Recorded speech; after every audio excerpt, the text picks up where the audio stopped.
This episode of Ireland Crimes and Mysteries is supported by Shopify. I will be the first to admit that starting this podcast was a massive learning curve. I thought it was just about the audio, but suddenly I was dealing with marketing and logistics and it got overwhelming fast. Having the right tools is absolutely essential. So that is why I always point people towards Shopify. Shopify is the commerce platform behind millions of brands, from huge household names to small businesses just getting started. And it's built to feel like your own built-in business partner. You can launch a beautiful online store using hundreds of ready-to-go templates, accelerate your content creation with Shopify's AI tools, and easily run email and social campaigns that help you reach customers wherever they're scrolling. Plus, Shopify gives you world-class expertise across everything, from inventory and payment to shipping, returns, and international selling, all in one place. So if you're ready to sell, you're ready for Shopify. Turn your big business idea into with Shopify on your side. Sign up for your €1 per month trial and start selling today at shopify.ie. That's shopify.ie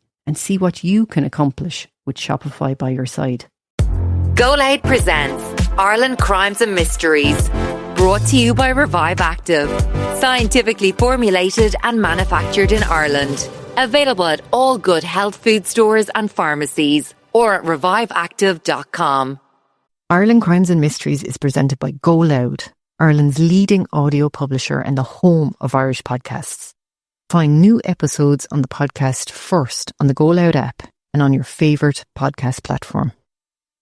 Welcome back to another episode of Ireland Crimes and Mysteries with me, your host Nules. Before we get into this week's case, I just wanted to give a big shout out to my wonderful sponsor Revive Active. I'm so delighted to have partnered up with them, as what sets this Irish brand apart is the science behind it. Their powdered supplements are formulated using bioavailable ingredients, meaning your body actually absorbs the ingredients. For me, the biggest benefit has been the lack of an afternoon slump. It provides that steady energy throughout the day while also supporting your immune system and your heart. It's a premium product that genuinely makes a difference to how you feel. Available online at reviveactive.com or in pharmacies and health food stores across Ireland. Now, let's get into today's story. Today's case takes us to a small townsland called Marlhill in South Tipperary, just outside the village of Nules. The year is 1940 and this is the story of two victims. The first was a single mother of 6 called Moll McCarthy, who was shot dead in a field on a freezing November night. The second was the man who lived next door, a young farmer who found her body. 9 days after he found her, the Gardaí arrested him for her murder. And 5 months after that, his own country hanged him for it. But he didn't do it. And a number of people knew he didn't do it. And they said nothing for 83 years. This is the murder at Marlhill. I'm Nules and welcome back to Ireland Crimes and Mysteries. Now this week is going to be a little bit different. This is a part 1 of a 2-part episode because the story of Marlhill has so many layers to it that I just couldn't fit it all into one sitting. This week we begin with Moll. Moll McCarthy was born in 1902. Everyone called her Moll. Some called her Moll McCarthy and some called her worse things than that. But Moll called herself Moll. By all accounts that survive, she was a striking looking woman. A redhead, a vibrant red that you'd notice from a distance. And she was very good looking. Her eyes were the thing that people remembered, and her walk. You'd notice her walk anywhere. Now she had a sharp tongue. She was feisty and she was brazen, some said. She wouldn't drop her head when she walked through the village. She didn't cross the road when the respectable wives were coming the other way. She just kept walking and she kept her head held high. She was 19 years old when her first child was born. That was in 1921. She had a little girl and Moll called her Mary after herself. Mary would be the first of 7. Moll lived in a small thatched cottage on a 2-acre plot at Marlhill. A townsland that was in a fold of land that was just about a mile or 2 outside the village of Nules, in a stretch of country between Cashel and Cahir that people called the Golden Vale. It had small fields, stone walls, dairy farms. It was beautiful country, but it was hard country if you had nothing. And Moll had nothing. Her cottage was run down. She had a few bits of furniture and an open fire. She had no running water. For water, Moll or one of her children would walk across the ditch into the next farm, fill a bucket at the pump and carry it home. Now that pump belonged to a man called John Caesar. John Caesar's 70-acre farm wrapped right around Moll's cottage on 3 sides. So Moll and her children were dependent on John Caesar for the very water that they drank. That's how close they were living to each other. Between 1921 and 1940, as I said, Moll had 7 children. Now 6 of them lived. The 7th was a little girl called Peggy, and she died in infancy at about 3 weeks old. And not one of those children had a father that Moll was married to. She never married, in fact. The fathers, according to published research of the historian Marcus Burke and the journalist Kieran Fagan, were at least 6 different local men. Most of them were married to other women. All of them were well known in the village. Now, of course, in Ireland back in the 1920s and 30s, this would have been scandalous beyond belief. To be a single mother once was bad enough. To be a single mother 7 times over, with the fathers being other women's husbands, well, you can imagine how the village treated her. Or actually maybe you can't, because the level of cruelty that was directed at Moll in those years is something that's hard to fathom in modern day Ireland. She survived on welfare payments of 6 shillings a week and 7 pints of milk. 7 pints, 1 for every day of the week. That was what the Irish state in 1940 gave Moll McCarthy to keep a house with 6 children in it. Everything beyond that, Moll got from the men who had fathered her children. A load of turf delivered in the evening, a bag of potatoes left at the door, groceries settled at the local shop. A single woman with no husband and 6 mouths to feed in Ireland of the 1920s and 30s fed her children any way she could. And Moll would do everything for her children to ensure they were fed. And she didn't hide it. She named her children after their fathers. When she had a boy, the boy was called after his father. When she had a girl, the girl was called after the father's mother. That was Moll's own rule. She was not going to let the men pretend those children did not exist. Not a chance. She sent her children to the local school, and in that school her sons and daughters sat beside the legitimate children of the same fathers, their own half-brothers and half-sisters. The respectable wives of those men stood at the school gates in the afternoons and stared hard at Moll's children, looking for family resemblances, looking for their own husband's features. And one day, outside that school, Moll caught the women staring. And Moll is said to have called out to them at the gate, loud enough for the whole lot of them to hear, "Look at ye! My children are every bit as good as yours. Sure, they've the same fathers." That was the kind of woman Moll McCarthy was, a lioness when it came to her children. She was a good mother. Now, I don't say that in a flippant way. That was the actual finding of the district court. Twice during the 1930s, the local authorities applied to have Moll's children taken off her and committed to an industrial school. And twice, the district justice, a man called Sean Troy, refused to grant the application. Judge Troy didn't take the Gardaí's word for it either. He went down himself and spoke to Moll's children. He looked at the condition they were in. He looked at how they were being cared for. And on both occasions, he sent the application away. The children, Judge Troy said in court, were well looked after, and their mother was a good mother. In the Ireland of the 1930s, the state was taking children off women for far less than what Moll was doing. The Magdalen laundries were full of women whose only crime had been to give birth out of wedlock. And here was a judge from outside the village, twice standing up for a single mother in a thatched cottage at Marlhill and saying, "No, leave that woman alone. She's doing her best." That tells you the kind of mother Moll was. But not everyone in that part of Tipperary felt the same about her. One night in 1926, somebody set Moll's thatched cottage on fire. She was inside, so was her own mother, so were the 2 small children she had at the time. Her eldest Mary was about 5 years old then, and the younger one was a baby. And whoever did it with intent, because before the cottage was set alight, somebody had pulled the roof off a nearby outhouse. The outhouse was the nearest place Moll might have run to for shelter, so whoever did this didn't want her finding a dry place to stand. They wanted her and the children out in the freezing November night, or burning where they lay. Moll got them out, all 4 of them out of that cottage alive. She later took a civil action for malicious damage and was awarded £25. £25 for an attempted arson that could have killed her and her children and her mother, and nobody was ever charged with the crime. So 14 years before Moll McCarthy was shot dead, somebody in that area was willing to burn her cottage down with her and her children inside it, and they got away with it. And shortly after that fire, the parish priest climbed into the pulpit of the local church and condemned Moll from the altar by name. Now, in 1926 Ireland, a priest's word from the altar carried massive weight. What that priest said that Sunday morning shaped how a lot of people afterwards felt entitled to treat Moll McCarthy. He may as well have given the green light for it. But not every family in the parish followed his lead.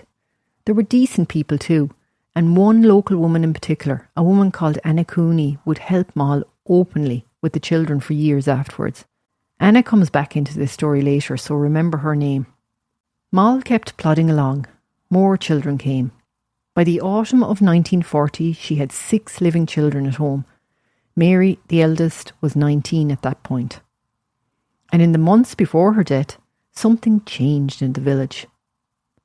A new Garda sergeant had been posted to New Inn, a married man. He'd been sent down specifically for a job. There were remnants of the IRA still active in that part of Tipperary in 1940. England was being bombed by splinter IRA campaigns at the time. The De Valera government was cracking down hard on it. And the sergeant's job was to gather intelligence on the men in the area who had been, and in some cases still were, mixed up in it. And Moll, it had been noted around the village, had begun to be seen in the sergeant's company. Now, whether Moll was actually passing information to him, nobody has ever proved. She may have been, she may not have been. There's no court finding. There's no document anywhere to say either way. But in small country areas in 1940, the suspicion alone was enough. Because if Moll was informing on her neighbours, there were men in that part of Tipperary who would never forgive her for it. On the evening of Wednesday, the 20th of November 1940, Moll McCarthy was at home in her cottage with her children. And sometime that night, or in the early hours of the morning that followed, she was shot twice with a shotgun at close range. The first shot hit her in the right side of the neck, and that was the fatal wound, according to the pathologist. The second shot was fired after she was already dead. Moll McCarthy was 38 years old. But before we move on from Moll for now, there's one piece of this story that I want to flag for you. We'll talk about it properly in part 2, but I think you need to know about it now because it's the thread, I suppose, that ties the whole story together. More than 50 years after her mother was murdered, Moll's eldest daughter, the same Mary McCarthy who was 19 years old when her mother was shot, was an elderly woman in a hospital in Donnybrook in Dublin. She was approaching the end of her own life. She'd grown up in, among other places, a Magdalen laundry. Mary carried whatever demons she had inside for over 50 years. But one night in that hospital, Mary got very upset. A nurse called Anne was on duty in the ward that night, looking after her. And as Anne would later tell RT's Primetime, Mary said to her in these exact words, "I saw my own mother shot on the kitchen floor and an innocent man died." Anne's own view, she said later, was that Mary had wanted to send a message. And we will come back to those words, but we will come back to them in part 2. So for now, just remember them. But first, we have to meet Harry. On the 30th of November 1940, when the Gardaí came to the farmhouse at Marlhill to arrest him, Harry Gleeson denied any involvement in the murder of Moll McCarthy. He said he had neither hand, act nor part in it. He said the same thing at his trial. He wrote it in his own hand in a letter from his prison cell on the night before they hanged him. And he said it one last time to his own barrister in Mountjoy in the hours before he walked to the gallows. Harry Gleeson never wavered. He never changed his story once. He said consistently across 5 months and every interrogation and every cross-examination and every last hour of his life that he didn't kill Moll McCarthy. And he was telling the truth. So who was Harry Gleeson? He was born in 1903 in the townsland of Galbertstown Lower in the parish of Holy Cross, a few miles outside Thurles, to his parents Thomas and Catherine Gleeson. He was one of 12 children, a big farming family, which was not unusual in those days. Harry was somewhere in the middle of all of them. And the accounts of Harry are very consistent. He was quiet, he spoke slowly. People who met him for the first time sometimes thought he was reserved, but the people who actually knew him said that he had a steady, stubborn decency to him.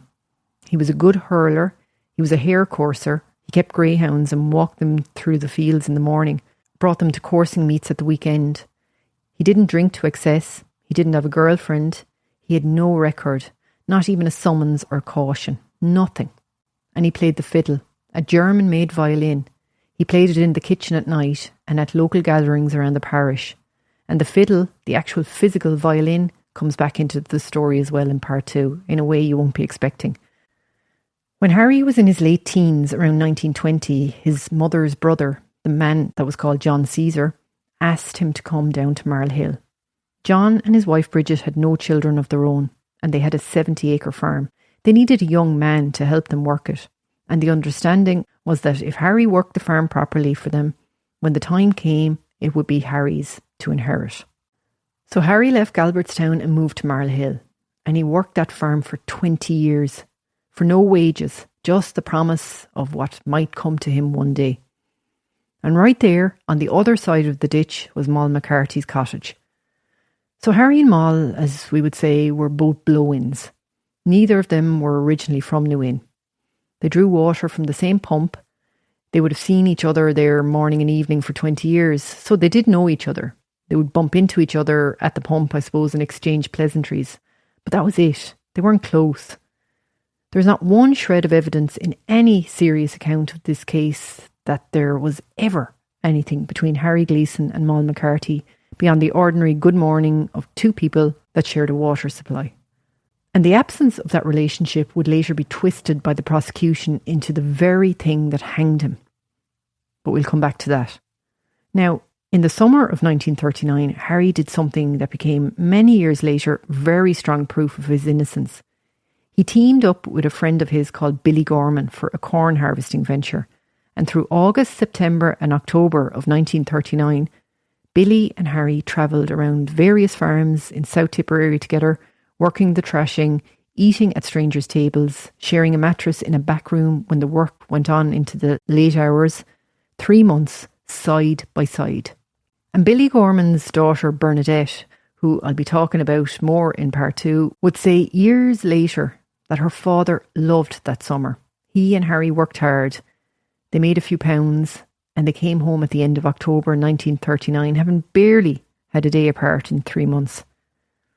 Now, the prosecution would later argue that Moll McCarthy's youngest child, the baby girl Peggy, who died at 3 weeks old, had been fathered by Harry during exactly those months.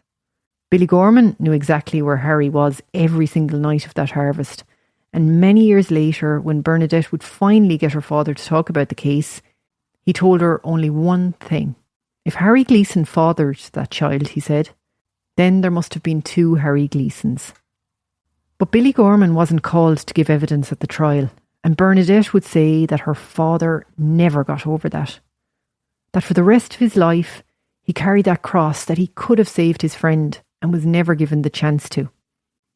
By November of 1940, Harry was 37 years old, still working for no wages, still waiting on the inheritance.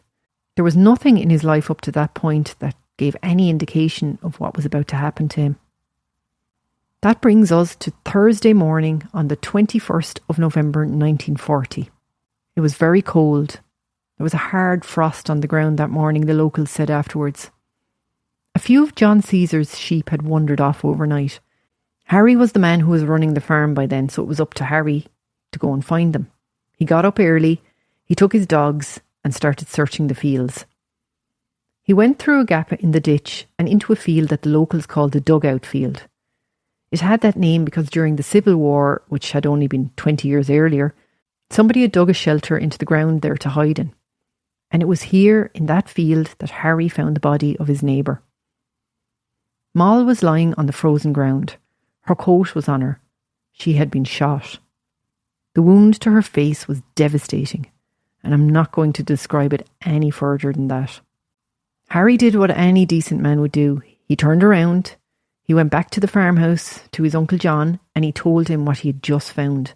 And then he went on foot down to the Garda station at Nuin and he reported it. That was Harry's morning. He found his neighbour murdered, he raised the alarm and he cooperated with the Gardaí when they came back out to the field with him. And for the next 9 days he continued to cooperate. He answered every question they put to him. He walked them through where he had been on the night of the 20th. He told them everything he knew. And then, on the 30th of November, the Gardaí came back out to the farm. But they had something different on their mind this time. They arrested him and they took him into a cell in Clonmel. What happened to Harry Gleeson between the day he was arrested and the day he was put in the dock in Dublin 3 months later was a complete and utter miscarriage of justice. And that's not just my opinion. That's what the Irish state themselves came out and admitted in 2015, when the then Minister for Justice Francis Fitzgerald stood up in the Dáil on the 1st of April that year and granted Harry Gleeson the first posthumous pardon ever issued in this country. The whole pardon was based on a review by senior counsel Shane Murphy, who had been commissioned by the Attorney General Maura Whelan to go back and look at the entire case from start to finish. And what Murphy found was damning. The prosecution had withheld evidence from Harry's defence. There was a statement that indicated the Gardaí had fabricated evidence to prejudice the jury, and the defence were never shown it. The Gardaí at some point during the investigation arranged a face-to-face confrontation between Harry and two of Moll's older children, where the children pointed the finger at Harry. And the prosecution had presented this as a spontaneous, dramatic moment in court. It was anything but. The Gardaí had been in contact with the children beforehand, and that fact was kept hidden from the defence. There was an official gun register that didn't back up the prosecution's case, and the prosecution simply didn't produce that either at trial. The medical evidence given in court didn't actually prove what the prosecution said it proved. The defence's failure to call Harry's own aunt and uncle, the people who had lived with him for over 20 years, was a serious defect in the case as well. And the whole thing, in Murphy's words, amounted to grave defects in the administration of justice. 74 years it took the Irish state to come out and say all of that. 74 years. So how did it happen? How did the Gardaí get it so wrong that an innocent man ended up hanged for a murder he didn't do? It started from Harry's point of view on the afternoon of the day he found Moll's body. 2 hours after Harry had walked into the Garda station at Nuin to report what he'd seen, a squad of Gardaí from Nuin and Clonmel were down at the dugout field. They photographed the ground, they lifted Moll. They then sent for a superior officer. And within hours, a senior Garda, a superintendent, had arrived from Clonmel to take command of the investigation. Now, I'm not going to name the superintendent on this podcast. His name is out there on the public record and in all the published material on this case for anybody who wants to go and look it up. But for the purposes of telling Harry's story, he's the man who decided in the very first hours that Harry Gleeson was his man. And from then on, every single thing he did was about making sure Harry was convicted of it. It didn't take them long to come up with their theory either. It was as simple as it was wrong. They had Harry as the father of Moll's youngest baby, the little girl Peggy who had died at 3 weeks old. They had Moll threatening to go to John Caesar and tell him all about it. They had Harry terrified of being thrown off the farm and losing his inheritance. So Harry, the theory went, had killed Moll to shut her up. There was not one shred of evidence to back any of that up. Not one. No witness to the killing, no confession, no fingerprints. The shotgun in John Caesar's house couldn't even be forensically linked to the cartridges that killed Moll. And the suggestion that Harry was the father of Peggy, although the Gardaí didn't know this at the time, was completely contradicted by Billy Gorman's whole summer of 1939 he had spent with Harry. They had nothing, so they had to build something. And build it they did. They needed 3 things: the gun, the motive, and Harry placed at the scene. So let's take each one. First, the gun. The Gardaí had a story that John Caesar had bought shotgun cartridges in the weeks leading up to the murder, of the same type as the ones used to kill Moll. Sounds damning enough on the face of it, until you find out about the gun register. There was an official gun register, an ammunition sales record kept by the licensed vendor in the area. and that record did not match what the prosecution were claiming. So what did the prosecution do? They didn't produce it at trial. The defence didn't even know it existed. The jury never saw it. It was buried. Years later, the Justice for Harry Gleeson group would track down that register in the archives, and the Murphy Review in 2015 accepted that the failure to disclose it was a grave defect in the case. And of course it was. Then the relationship between Harry and Moll. And this is where it gets really dirty. The Gardaí needed to establish that Harry and Moll had been in some sort of sexual relationship. And they did this by organising what they later called a confrontation. Harry was brought face to face with two of Moll's older children at the McCarthy farm during the investigation. And during that confrontation, the children pointed the finger at Harry.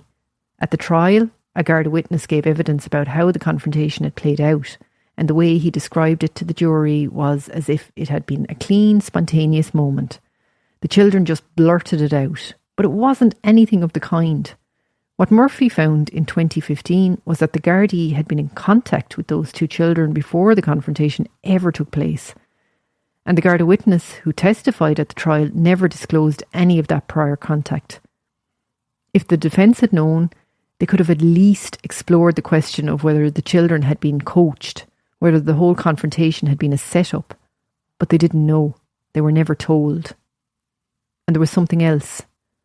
There was a separate Garda statement about the same confrontation, which was never disclosed to the defence either. And Murphy found that, had it been disclosed, the defence would have been able to argue that the entire confrontation had been stage managed by the Gardaí to prejudice the jury against Harry. None of that made it into the courtroom. And the third thing they needed was timing. They needed somebody to place Harry near the dugout field at what they were calling the critical hour on the night of the 20th of November. And for that, they turned to a young farm labourer called Tommy Reid, who worked on John Caesar's farm alongside Harry. Tommy Reid gave a statement that put Harry exactly when they needed him there. And that statement became the backbone of the case on timing. Now, many years later, Tommy Reid gave an interview about how that statement had been got from him. According to Reid, a local Garda had put a gun to his head and told him, and I'll quote it, "If you don't keep your mouth shut, you'll get plugged some night." Reid, by his own account, signed what the Gardaí put in front of him. And then, at the 1941 trial itself, Reid actually tried to walk back his own statement. He gave a second version contradicting the first, saying the first version had been got out of him under duress. And the trial judge, Mr. Justice Maguire, didn't treat that contradiction the way any halfway honest judge would have. It was during this time that Harry's aunt, Bridget Caesar, got so disturbed by what she could see was being done to Tommy Reid that she actually went down to the superintendent himself to complain about it. And Tommy Reid, in that same later interview, told what Bridget Caesar had said to him afterwards. When she came back from the superintendent's office, according to Reid, the superintendent's reply to her had been, "You often heard tell of a good beating to get a thing out of a fella." Now that's told to Reid by Bridget Caesar after the fact, and we have to take it as that. But the Murphy Review in 2015 took it seriously enough to include it among the material that supported Harry's pardon, so you can make of it what you will. And this same superintendent, might I add, this is the chilling part, would months later, when Harry was sitting in a condemned cell in Mountjoy, waiting to be hanged, sit down and write a letter to the Department of Justice in Dublin. The department was at that point considering whether to grant Harry a reprieve, and the superintendent's letter was meant to put a stop to that. I'm going to read you what he wrote. It is still in the National Archives in Dublin today. He wrote that Gleeson is the type of man capable of committing this crime. There can be no doubt. He is possibly something of a sadist. Harry Gleeson, this so-called sadist, had no previous convictions. He had no cautions, he had no complaints from anyone in his life. He had no record of violence of any kind. He was a quiet countryman who had worked his uncle's farm for 20 years with no wages. But the superintendent's letter did its job. The reprieve was off the table. And there's one more thing about how the case was put together that I have to mention, because honestly, it's something I couldn't believe when I came across it. John and Bridget Caesar, Harry's aunt and uncle, the two people who had lived with Harry for the entire 20 years he had been in Marlhill, never gave evidence at the trial. Not for the prosecution, not for the defence. The Garda file later showed that the Gardaí themselves regarded the Caesars as honest, truthful witnesses. But the Gardaí had made what they called a tactical decision. They decided it would be better if the defence were the ones to call the Caesars, so that the prosecution could then cross-examine them and try to undermine them. And the defence, for reasons that even Shane Murphy in 2015 said he couldn't fully explain, never called them either. So the two people in the world best placed to speak for Harry Gleeson's character and to say where he had been on the night Moll was killed never went into the witness box. They were never asked.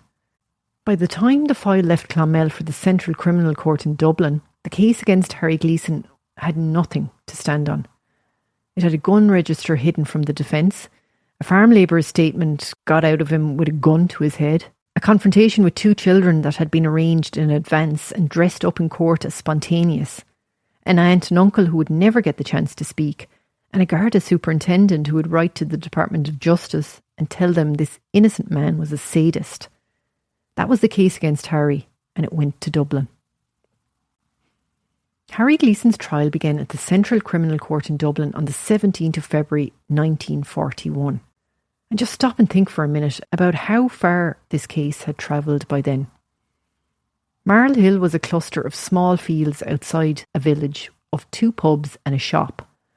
The four courts in Dublin were over 100 miles away, in a wartime country where motor fuel was rationed and an ordinary person didn't get up to Dublin even once a year. And yet here was a young farmer from Tipperary suddenly standing in the grandest criminal court in the state, being prosecuted by the most senior barristers of his generation in front of a Dublin judge and a Dublin jury, none of whom had ever set foot in New Inn in their lives. Harry's junior defence counsel was a young barrister called Sean MacBride. MacBride in 1941 was 36 years old, only newly qualified at the bar, but his background was extraordinary. His father was John MacBride, executed by the British for his part in the 1916 Easter Rising. His mother was Maud Gonne, the political activist who was famously the muse of W.B. Yeats, and before MacBride had ever opened a law book, he had been the Chief of Staff of the IRA.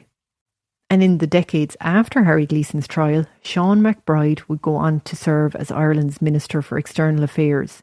He would co-found the human rights organisation Amnesty International. He would win the Nobel Peace Prize in 1974 and the Lenin Peace Prize in 1977, two of the most prestigious peace prizes the 20th century handed out. And he would say, for the rest of his life, that his opposition to capital punishment had been rooted in that courtroom in February of 1941, defending Harry Gleeson. The trial lasted 2 weeks, and most of what we know about how it went is from MacBride's own private account, which was published in the Irish Times in 2015 after his death, and it doesn't make for comfortable reading. The trial judge, a man called Mr. Justice Martin Maguire, had, in MacBride's own words, taken the bit between his teeth from the word go. And then 2 days into the trial, the senior defence counsel, a man called James Nolan Whelan, fell seriously ill. He didn't formally withdraw from the case, but he was barely able to attend after that. And the entire weight of defending Harry Gleeson in a capital murder trial fell onto the shoulders of the young junior MacBride, newly qualified, all on his own. And when Justice Maguire came to sum up the case to the jury at the end of it all, he gave the prosecution's case 77 pages of summary, and he gave the defence 19. And he used words like unbelievable, fantastic and far-fetched to describe the defence's arguments to the jury. During the trial, MacBride travelled down to New Inn himself to see the place, and he found the village, in his own words, closed as tight as an oyster shell. Practically everybody in the parish, he said, was related in one way or another to one of Moll McCarthy's children. There was a general feeling, he said, that his client was probably not the culprit. But the important thing was to get the matter over and done with, because the case was bringing disgrace on the village. Now, MacBride was talking about a specific circle of households there. the people who actually knew what had happened that November night and were not going to speak about it. He was not talking about every person in the village. There was a great many people in that part of Tipperary who had uneasy feelings about the case, but no information and no way to intervene against an investigation that had already decided who the murderer was. But MacBride was right about one thing. There was silence, and it killed his client. The prosecution put the same theory to the jury that the Gardaí had built the case on. And I'm not going to repeat the more graphic language that they used in court when laying it out. The whole case was a story built on Tommy Reid's coarse statement and the stage-managed confrontation with the children. And MacBride, on his own, fought it witness by witness, and he could see it was not going his way. On Thursday, the 27th of February 1941, the jury retired, and when they came back, they returned a verdict of guilty of murder. And then they did something nobody had expected of them. They added to that verdict a strong recommendation to mercy.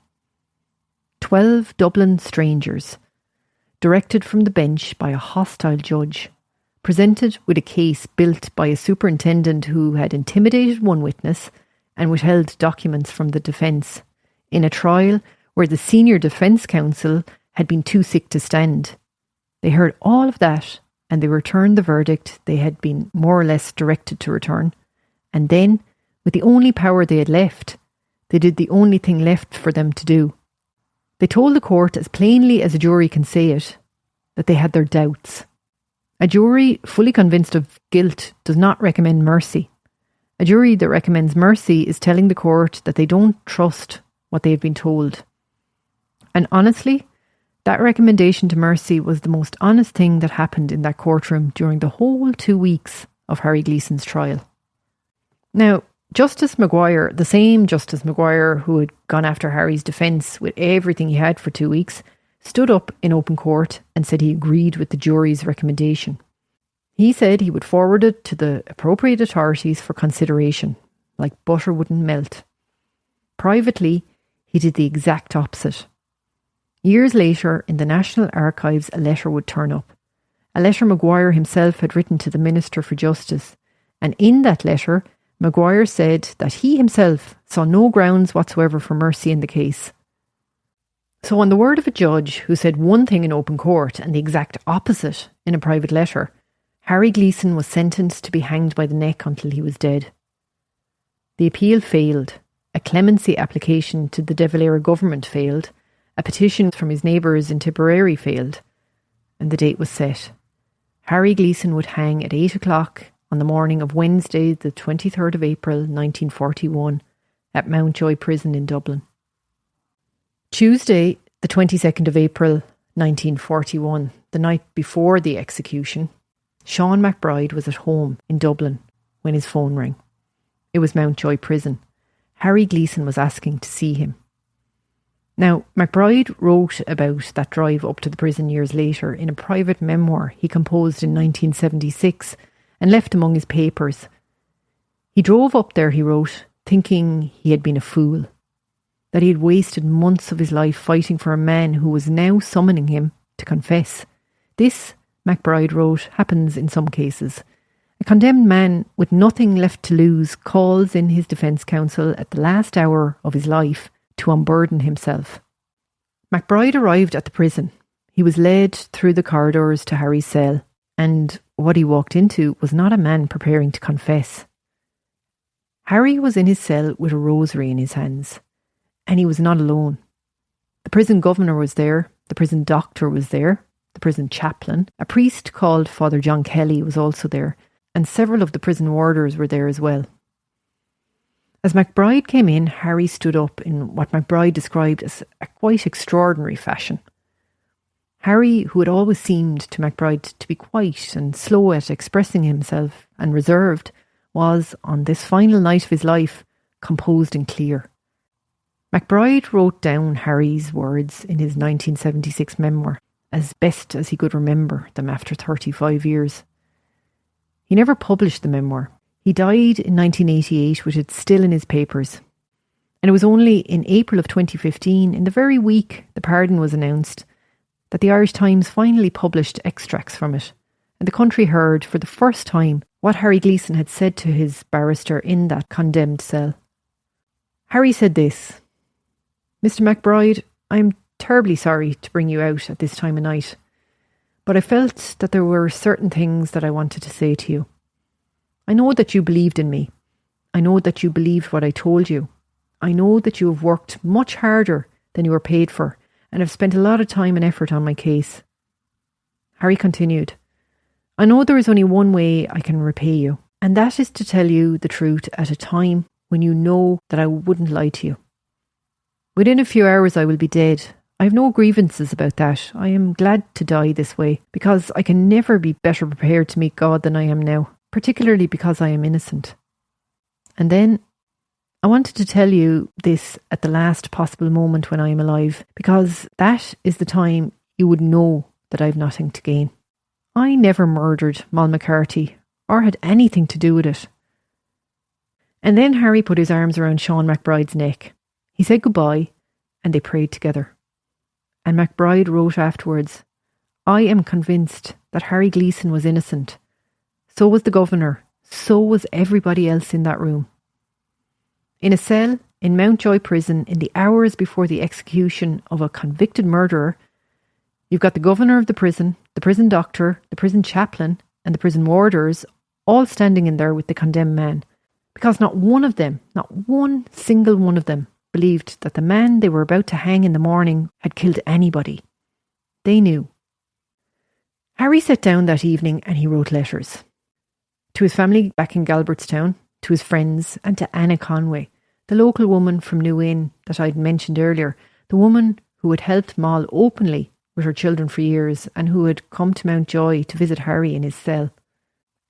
And he wrote a letter to Sean McBride, and in that letter, Harry wrote plainly that he had no confession to make, because he had not done it.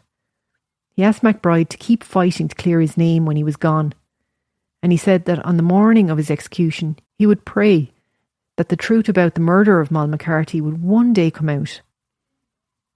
McBride kept that letter for the rest of his life, and in part 2 of this episode, in a place Harry Gleeson would never have imagined, you will hear those exact words read out loud. Father Kelly stayed with Harry through the night, and the day after the execution, Father Kelly wrote a letter of his own. He would write to Anna Conway down in New Inn and describe Harry's last hours to her, and that letter would also survive. It would be found decades later among the papers of the historian Marcus Burke by a woman called Bernadette Gorman, and it would become one of the key pieces of evidence in the campaign to clear Harry's name. Father Kelly wrote this: "Before I saw him, there was a stream of visitors. Warders called in to wish him farewell. The governor was last, and then I had a short chat with him. Men whose job it was to guard Harry Gleeson through the night, men who had seen condemned murderers every week of their working lives, came one by one to his cell door to wish him goodbye. Father Kelly and Harry prayed together. Harry answered all the prayers bravely," Father Kelly wrote. And his last words, as far as Father Kelly could tell, were, "My God, I love you." On the morning of Wednesday, the 23rd of April, 1941, just before 8 o'clock, Harry Gleeson was taken from his cell. He was walked the short distance to the hang room. The hang room at Mountjoy was a small place, grey stone walls, a trapdoor in the floor, and a wooden lever beside it. A hood was placed over Harry's head. The noose was put around his neck, and an English hangman, a man with the surname Pierpoint, who had been brought over from England specifically for the job, pulled the lever. The trapdoor fell open. Harry dropped, and his neck broke. Harry Gleeson was 38 years old. Outside the main gates of Mountjoy prison that morning, as 8 o'clock approached, about 20 people had gathered in the street. And shortly after the hour passed, a warder came out and posted a notice on the gate. The notice confirmed that the sentence had been carried out.